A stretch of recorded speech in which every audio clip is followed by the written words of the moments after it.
wa ta'ala. So the first of these lessons is to make us realize there is a Rabb, and the Rabb is in charge of us. The second of the 7 lessons that we can benefit from is to appreciate that life and death are real. Why? Because all too often we ignore death. All too often we become so comfortable in this dunya. We start living the life. We start enjoying the material pleasures. We become complacent of the riches that we have. We become engrossed to such an extent that we become heedless that this dunya is not the end all and be all. And these types of calamities, these types of tragedies, it is a wake-up call that no one lives forever. وَمَا جَعَلْنَا لِبَشَرٍ مِّن قَبْلِكَ الْخُلْدِ. No human has been given immortality. Every one of us dies. إِنَّكَ مَيِّتٌ وَإِنَّهُمْ مَيِّتُونَ كُلُّ نَفْسٍ ذَائِقَةُ الْمَوْتِ. Every single soul shall die. Just because we ignore it, just because we don't think about it, it does not change the reality of life and death. الَّذِي خَلَقَ الْمَوْتَ وَالْحَيَاةَ. Allah is the one who created death and He created life. When these plagues come and when death surrounds us, we become more cognizant.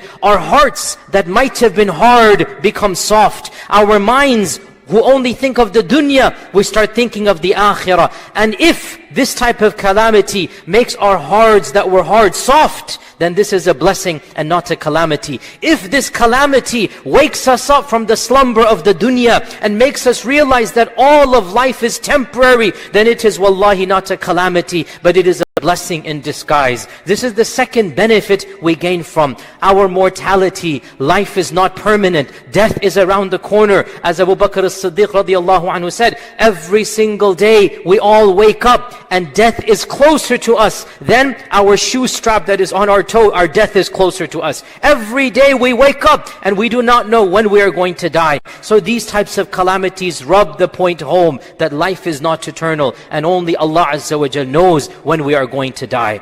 The third blessing we can see, the wisdom that we can extract from what we see around us, is the notion that some people are better than others.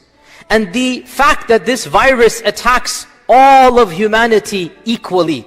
It really shows us the foolishness of the superiority complex, the foolishness of racism, the foolishness of thinking my race, my people, my nation state is better than anyone else. No, this virus is attacking all of humanity equally. All classes, the rich and the poor, all ethnicities, the white and the black and the yellow and the brown, all socio-economic privileges gone. Every single human is equally human. كُلُّكُم مِّنْ آدَمَ وَآدَمُ مِّن تُرَابٍ. Anybody who feels that because I have a certain background, or because my bank account has more, or because my nationality, because my passport, because my irq and my tribe and whatnot, all of this is thrown in the dust. Every one of us, our blood cells are exactly the same. We are all equally human, and all illusions that we create of superiority, of differences between us, all of this is shown to be foolish. And the message of Islam, that the only thing that really separates us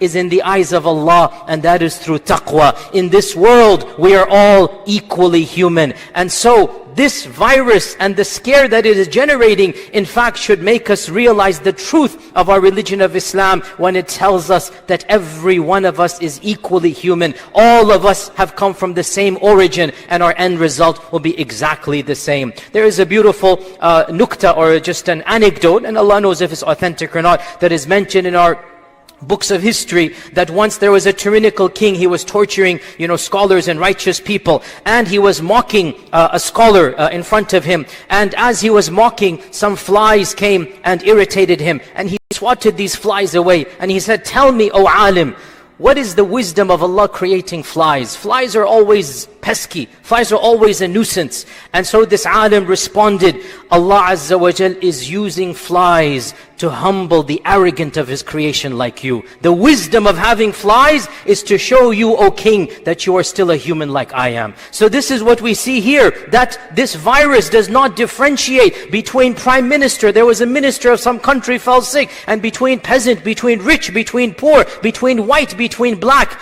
Every one of us is equally affected because we are one in our humanity.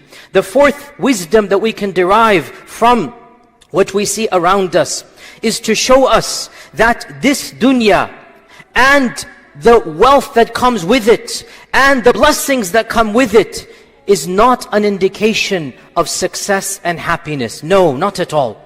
Rather, the fact that people that seem to be innocent or good or righteous are struck with calamities, and the fact that people that might be evil or bad seem to be going scot-free, it makes us realize that this dunya is not the end. We must recognize that there's going to be hereafter. This virus, it seems to sometimes take innocent children, innocent people. Not just this virus, any calamity. Sometimes the righteous are affected, and sometimes the evil people are left. And this should make us reflect that whoever has this dunya doesn't mean that Allah is pleased with them. Whoever has this dunya taken away does not mean that Allah is angry with them. On the contrary, this dunya is not an indication that Allah loves you.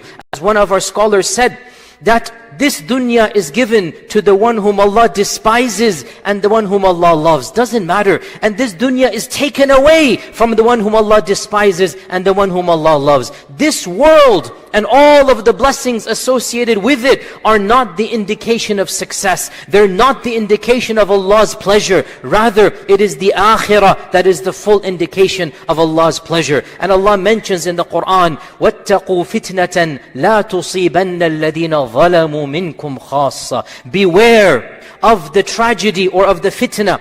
Beware of the trial that is not only going to affect those who do wrong amongst you. This virus is spreading everywhere. It is the righteous and unrighteous. It is the good and the bad. It is the salih and the talih. All of them are being affected at equal. And it is our reaction that determines piety, not the affliction itself. Those of you who are suffering from any calamity or affliction, do not interpret it as Allah not being pleased with you. On the contrary, our Prophet ﷺ said, these plagues that you see, they are an adhab for some group of people and a rahmah for the believers. The same thing can be an adhab and the same thing can be a rahmah. Why? Because it is of this dunya. Money can be a punishment and money can be a blessing. Good health can be a type of punishment if you don't use it properly, and good health can be a blessing from Allah subhanahu wa ta'ala.